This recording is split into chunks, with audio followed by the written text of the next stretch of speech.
Good afternoon. Further continue कर रही हूँ सैलरीज में। क्वेश्चन नंबर 41 करा रही हूँ।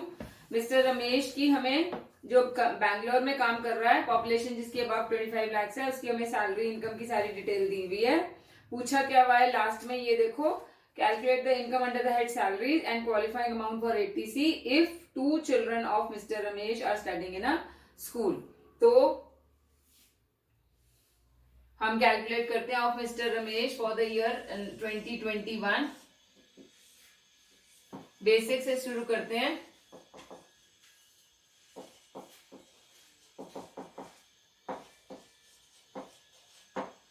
डीएनएस अलाउंस इसका 50% है और 2,40,000 का 50% एंटर कर रहा है। वो हम लेंगे जब कोई हमने कैलकुलेशन करनी होगी आरएफए या एचआरए की। उसके बाद मैरिज अलाउंस 600 पर मंथ है, 7,200 मैरिज अलाउंस हो गया। उसके बाद एजुकेशन अलाउंस उसको मिल रहा है, इकट्ठा ही मिल रहा है, ऐसा नहीं दिया हुआ है कि पर मंथ है।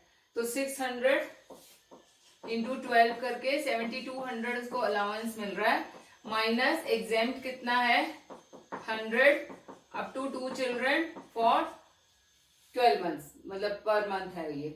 12 to the 24, 2400 ये आ गया। तो आपका टैक्सेबल हो जाएगा 4800। नेक्स्ट है आपका bonus, maximum of up to for bonus 1 month salary है up to a maximum of 25,000। तो 25,000 ही लेना है हमने। 1 मंथ की सैलरी वैसे तो 40 है, लेकिन मैक्सिमम 25 है, इसलिए वही लेना है। एंटरटेनमेंट अलाउंस इस केस में फुली टैक्सेबल होगा क्योंकि ये गवर्नमेंट एम्प्लॉई नहीं है। 14,400 टैक्सेबल हो जाएगा। उसके बाद आरपीएफ जो है 12% वो खुद कंट्रीब्यूट कर रहा है, एम्प्लॉयर कंट्रीब्यूट कर रहा है 14.5%। तो हमने सैलरी के अंदर इन एक्सेस ऑफ एम्प्लॉयर का contribution in excess of 12% sorry लेना होता है। तो 14% हम सैलरी लिखा हुआ है। सैलरी के अंदर क्या आता है आरपीएफ के लिए बेसिक प्लस डीए जो एंटर कर रहा है प्लस कमीशन ऑन टर्नओवर। सो इस क्वेश्चन में हमें बेसिक और डीए लेना है, यानी कि 4,80,000 प्लस 1,20,000, क्योंकि सिर्फ 50% ही डीए एंटर कर रहा है, इसका 14.5%।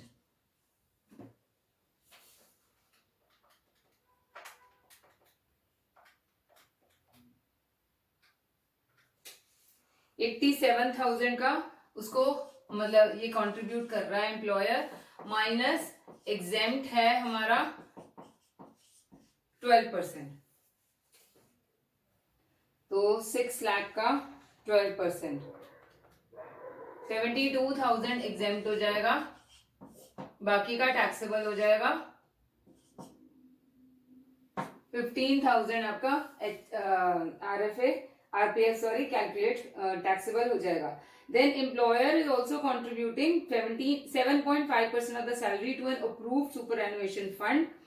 ये एग्जेम्प्ट होता है, मैंने आपको बताया था इसके अंदर अप टू 1,50,000 रुपीज एम्प्लॉयर का contribution to superannuation fund exempt होगा। और ये आपने नोट के अंदर, वर्किंग नोट के अंदर ये मेंशन करना है कि ये एग्जेम्प्ट है। Next is Mr. Ramesh owns a car which he is using for his personal purpose only and his employer meets the expenses of the car। तो ये obligation of the employer हो गया, of the employee हो गया, met by the employer। तो ये car के सारे खर्चे 12,500 जो reimburse कर रहा है employer वो ले लेंगे। Then he is provided with a rent free house at Bangalore। fair rental value दी हुई है, इसका मतलब ये घर जो है employer का अपना है। He is required to give up the right of occupation during the period he is on leave। और वो लीव पे था 1 नवंबर से लेके 31 दिसंबर तक, उसके बाद उसने इंश्योरेंस पे। तो हमने आरएफए की वैल्यू कैलकुलेट करनी है इसके अंदर। सैलरी निकालते हैं सबसे पहले फॉर आरएफए। बेसिक आ जाएगा 4,80,000 का, DA 1,20,000, marriage allowance 7,200, education allowance 4800, bonus 25,000, entertainment allowance 14,400. ये सारे हमारे RFA की उसके लिए आ जाएंगे.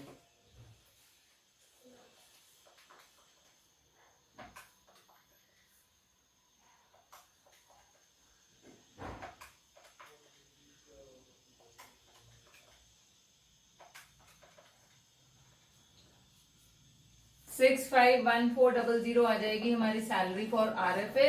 घर उसका अपना है एम्प्लॉयर का, तो पॉपुलेशन देखनी है और पॉपुलेशन 25 लाख से ज्यादा है, तो 15% ऑफ 651400 आ जाएगा एज वैल्यू ऑफ पर्क. 97710 ये आ गया. लेकिन घर जो है उसके पास सिर्फ 10 महीने के लिए है, उसको छोड़ना पड़ता है जब वो इज ऑन लीव, तो 2 महीने के लिए उसने छोड़ा है. Therefore, for 10 months 97710 into 10/12 कर लो.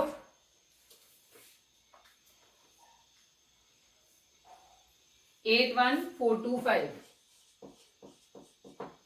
तो RFA की वैल्यू 81425 है. यहाँ पे आपने वर्किंग नोट 1 लिखना है. अब इसको टोटल लगा लो.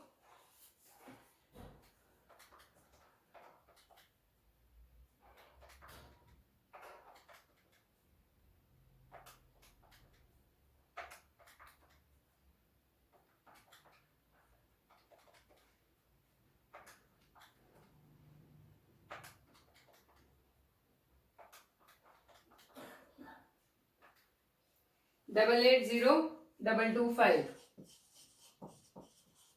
ये हमारी ग्रॉस सैलरी आ गई minus standard deduction under section 16(1)(a) 50,000 rupees. 830,225 हमारी इनकम फ्रॉम सैलरी आ जाती है. आंसर क्या दिया हुआ है? हाँ, सेम आंसर आ गया. अब क्वालिफाइंग अमाउंट फॉर 80C देखना है. क्वालिफाइंग अमाउंट फॉर 80C के अंदर एक तो RPF जाएगा. RPF एम्प्लॉई का कंट्रीब्यूशन जाएगा, वो 12% है. ध्यान रखना है ये, क्योंकि कई बार एम्प्लॉयर और एम्प्लॉई का अलग अलग होता है. जैसे कि इस क्वेश्चन में एम्प्लॉई कंट्रीब्यूशन 12% है, वो है 72,000. उसके बाद LIC जो है अपनी लाइफ पे, वाइफ की और मैरिड डॉटर की लाइफ पे, तीनों आ जाएगा. ओन लाइफ, वाइफ की लाइफ में और डॉटर की लाइफ पे 20, 14 और 10,000 है.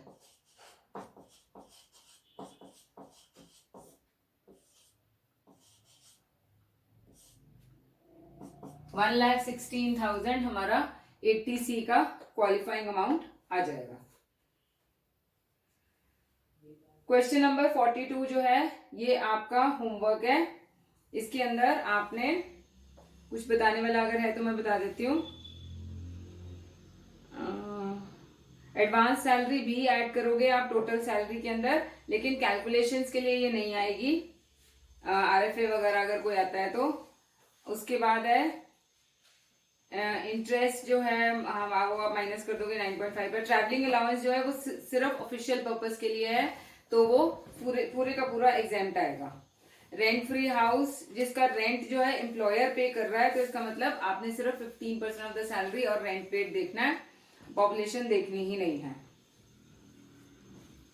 और गार्डनर की सैलरी इस केस में टैक्सेबल होगी क्योंकि उसका एम्प्लॉयर का अपना घर नहीं है. वॉचमैन भी टैक्सेबल होगा, फ्री सर्विसेज ऑफ कुक भी टैक्सेबल होगा, राशन सप्लाई भी टैक्सेबल होगा क्योंकि वो आर्म्ड फोर्सेस का पर्सन नहीं है. और he owns a house at Chennai during the previous year, he earns a taxable income of 15,000. ये सैलरी इनकम नहीं है, ये उसकी इनकम फ्रॉम हाउस प्रॉपर्टी है. उसका कोई अपना घर है जहां से उसको रेंट इनकम आ रही है, तो ये सैलरी इनकम के अंदर ऐड नहीं होगा, नहीं दिखाओगे आप इसको. Then Mr. Arun holds 20% of the equity shares in the employer company. ये वैसे भी स्पेसिफाइड एम्प्लॉई बनता है क्योंकि उसकी सैलरी अगर आप देखोगे बेसिक पे ही 4,50,000 है, यानी कि 50,000 से ज्यादा है पर एनम. तो इसीलिए ये सैलरी ऑफ कुक और ये वॉचमैन और ये सब कुछ टैक्सेबल होगा, ये सिर्फ स्पेसिफाइड एम्प्लॉयज के लिए टैक्सेबल होता है। तो ये क्वेश्चन आपका होमवर्क है। क्वेश्चन नंबर 43 करा रही हूँ। Calculate the salary income and qualifying amount for deduction 80C of mister Shankar who is working as a sales manager of Z company, जिसकी पॉपुलेशन 25 लाख से ज्यादा है। Salary due on first month है। Okay, quickly ये वाला कर लेते हैं क्वेश्चन।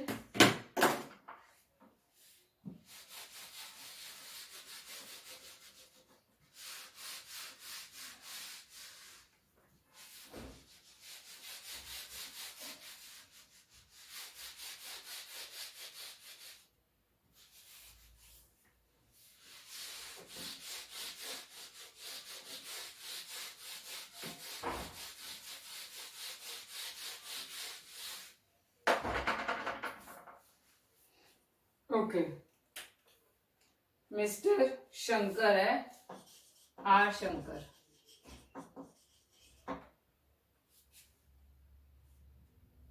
सैलरी 28,000 इंटू 12,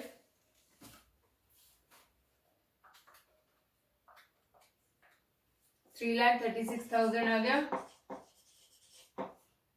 उसके बाद है DA 14,000 into 12,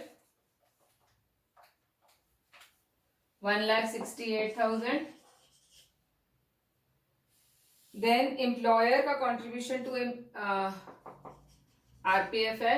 employer contribution to RPF 4,500 into 12 है, 54,000 कंट्रीब्यूशन जा रही है, माइनस एग्जेम्प्ट 12%। 12% किसका आएगा? 3,36,000 प्लस 1,68,000 का 40%।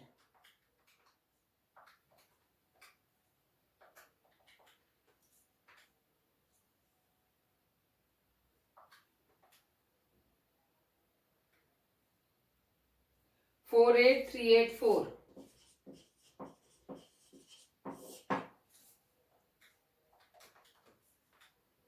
5,616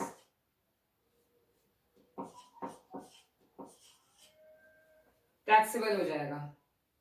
नेक्स्ट है इंटरेस्ट ऑन RPF।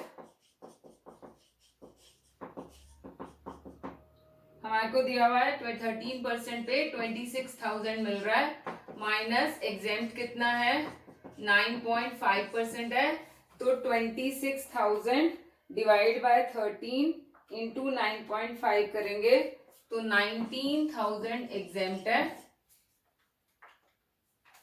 7,000 टैक्सेबल आ जाएगा।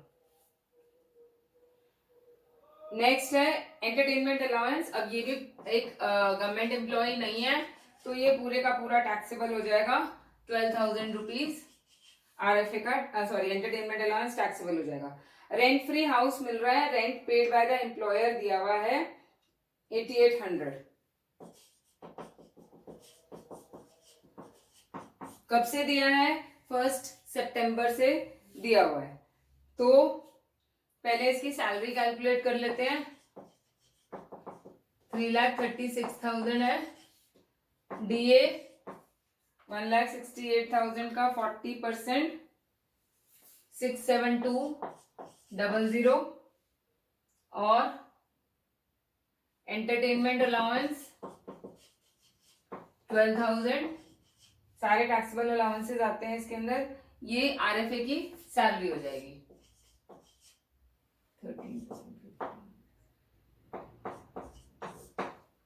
अब उसका घर अपना नहीं है एम्प्लॉयर का, वो भी रेंट पे दे रहा है, तो 15% ऑफ 415,200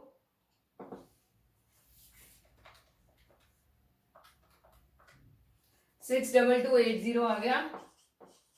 और रेंट पेड कितना है? 8,800 इंटू 12 करके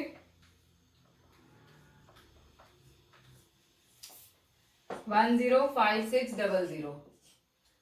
लीस्ट कौन सा है? इन दोनों में 62280।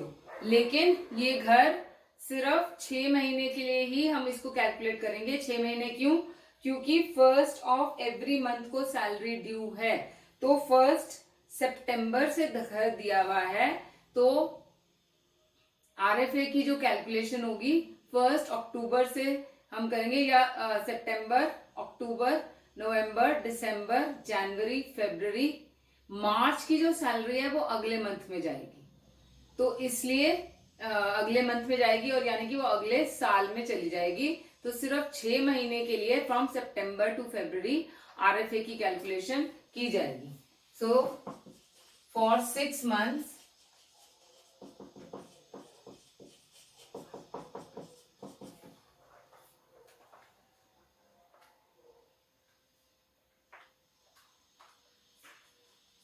$31140 आरएफए की वैल्यू आ जाएगी। ये दिया हुआ है, यस। उसके बाद कार दी हुई है 1.8 litre, personally, partly for personal and partly for employment purpose है। तो इसके अंदर हमने एक्सपेंसेस देखने ही नहीं होते हैं जब पार्टली और उसके लिए है, दोनों के लिए। तो बिग कार है 2400, उसका दिया नहीं हुआ है कुछ भी ड्राइवर के बारे में। तो कार के लिए 2400 इंटू 12 कर लेना है हमने, 28800। अब टोटल सैलरी कैलकुलेट कर लेते हैं।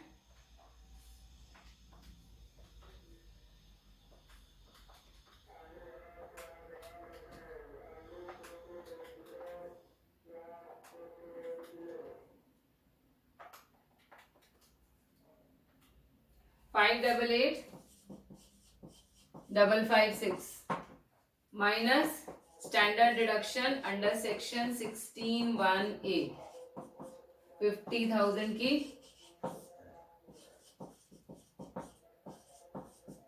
538,556 हमारी नेट सैलरी आ जाएगी। अब हमने एटीसी का निकालना है।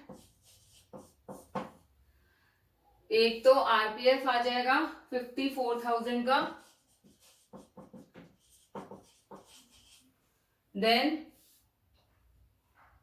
और क्या क्या दिया हुआ है हमें, अमाउंट इन्वेस्टेड इन कैनपेप है जो इक्विटी लिंक सेविंग स्कीम है, कैनपेप ब्रैकेट्स में ELSS 16,000।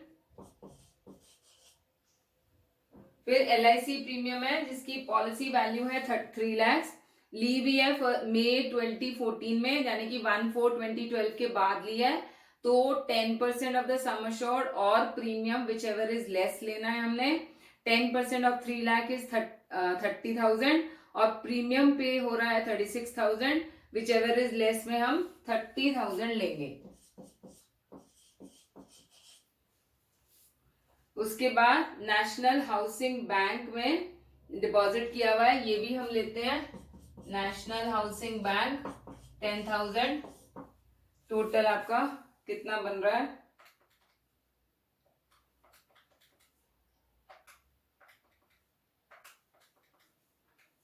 1,10,000 रुपीज 80C की कंट्रीब्यूशन या क्वालिफाइंग अमाउंट आ जाएगा। और आपने 80C में ये सारा कुछ दिखा देना है, नोट्स में ये दिखाओगे, और नोट में आपने ये LIC वाला बताना है कि आपने क्यों 30,000 लिखा है, और ऐसे डायरेक्टली नहीं लिख देना है। उसके मार्क्स को कई बार काट लेते हैं कि आपने कहीं से कॉपी किया हुआ है। आपने इसको एक्सप्लेन करना है नोट में, वर्किंग नोट में, since the policy is taken after 2012, so 1/4/2012, therefore 10% of the sum assured और premium whichever is less qualifies for 80C, so therefore 30,000 qualifies. Next is question number 44, आपका homework है।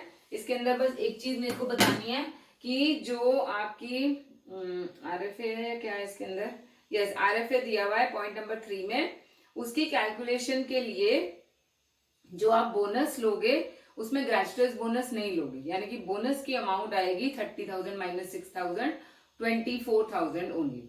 तो ये आप try कर लेना। एक क्वेश्चन नंबर 45 मैं करा रही हूं। इसके अंदर हमें लास्ट में देखो calculate the value of rent free house and taxable HRA for the previous year. हमें सैलरी नहीं कैलकुलेट करनी है, सिर्फ RFA और HRA की वैल्यू कैलकुलेट करनी है इसमें।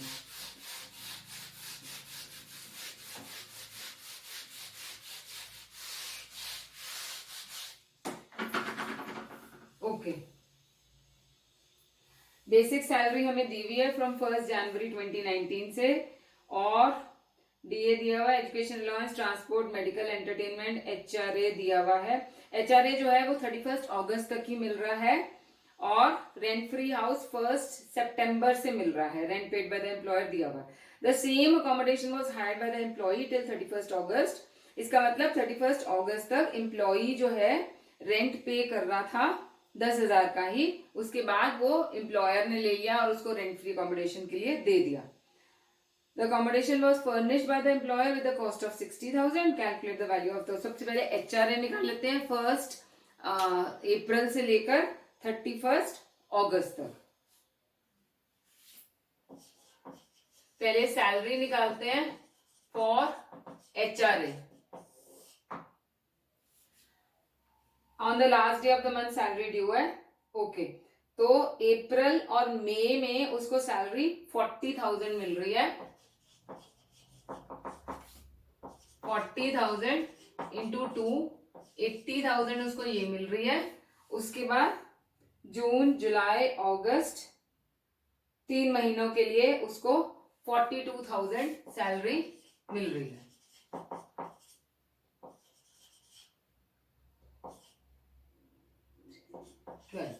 1,26,000 ये हो गया। उसके बाद हमें डीए दिया हुआ है 8,000 रुपीज, जिसका सिर्फ 50% एंटर करता है। तो हमने डीए यहाँ पे 4,000 ले लेना है। 5 महीनों के लिए 20,000 डीए हो जाएगा।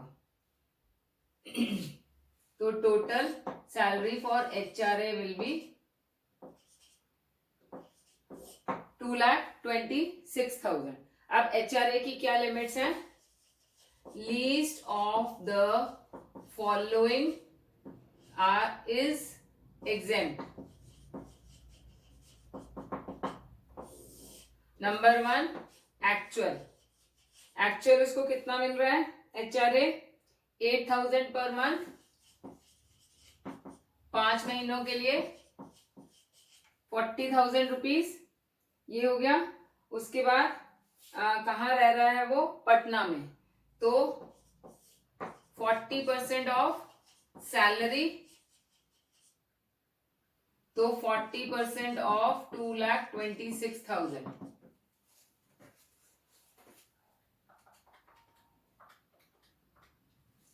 90,400। Number 3, rent paid minus 10% of salary. Rent paid कितना है? 10,000 रुपए इंटू 5, 50,000 माइनस 10% ऑफ दिस 22,600 हो जाएगा।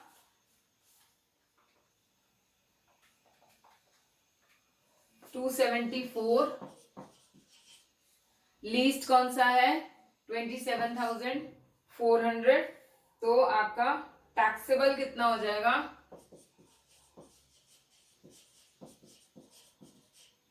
HRA एक्चुअल 40,000 माइनस एग्जेम्प्ट 27,400, 12600 हमारा HRA टैक्सेबल हो जाएगा। अब निकालते हैं RFA। सैलरी निकाल लेते हैं RFA के लिए। 42,000 आ जाएगा फॉर द रिमेनिंग 7 months।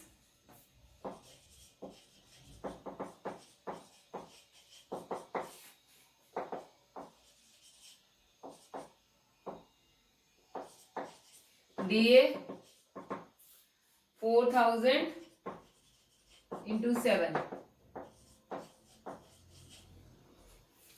उसके बाद एजुकेशन अलाउंस फॉर 3 चिल्ड्रन 400 पर चाइल्ड उसको मिल रहा है पर मंथ, तो 400 इंटू 3 इंटू 12 ये उसको मिल रहा है. 12 नहीं करेंगे, सॉरी 7.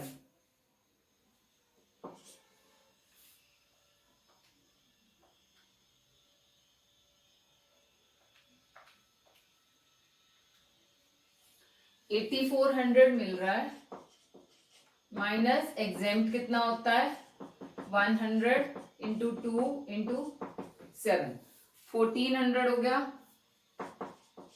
टैक्सेबल हो जाएगा 7000. उसके बाद हमारे को लिखा हुआ है 1 child is staying in a hostel. हमने इसका कुछ नहीं करना है क्योंकि कोई हॉस्टल अलाउंस मिल ही नहीं रहा है, तो इसलिए कोई एग्जेम्पशन भी नहीं होगी. ट्रांसपोर्ट अलाउंस फुली टैक्सेबल होएगा.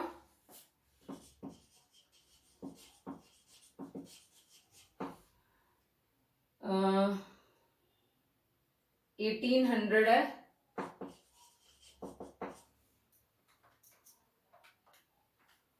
$12600. Then next, medical allowance fully taxable 1000 into 7, 7000. उसके बाद एंटरटेनमेंट अलाउंस, एक मिनट कुछ गलती हो गई है. ट्रांसपोर्ट अलाउंस 1800 है, मेडिकल अलाउंस 400 है, 2800 है ये. उसके बाद एंटरटेनमेंट अलाउंस ये है 1000, ये 7000 आएगा.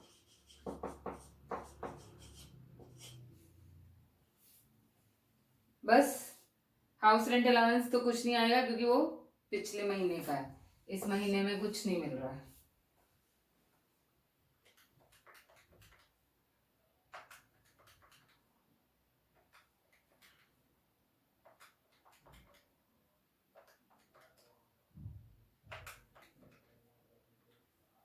$351400 आएगा. घर उसका अपना नहीं है, एम्प्लॉयर का, तो 15% ऑफ द सैलरी और रेंट पेड. 351400 का 15% 52710 और रेंट पेड 10,000 इंटू 7, 70,000. लीस्ट कौन सा है 52,710. तो ये वैल्यू आ जानी चाहिए आपकी RFA की. फर्नीचर प्रोवाइड किया हुआ है इसके अंदर at the cost of 60,000 sorry. तो 10% plus 10% furnishing cost, 10% of 60,000 for 7 months.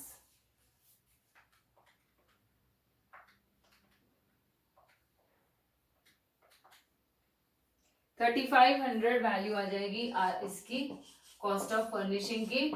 तो टोटल RFA की वैल्यू 56210 आ जाएगी. कई क्वेश्चंस में ऐसा भी आता है कि कुछ पार्ट ऑफ द ईयर में RFA दिया होता है, कुछ पार्ट ऑफ द ईयर में HRA दिया हुआ होता है, एम्प्लॉयर देता है. तो आपने दोनों को अलग अलग for the number of months जितने की है सैलरी अलग अलग कैलकुलेट करके उनकी वैल्यू अलग अलग कैलकुलेट करनी है. तो आज यहीं तक करते हैं. आपके 2 क्वेश्चंस हैं होमवर्क के 42 and 44. We'll continue in the next class.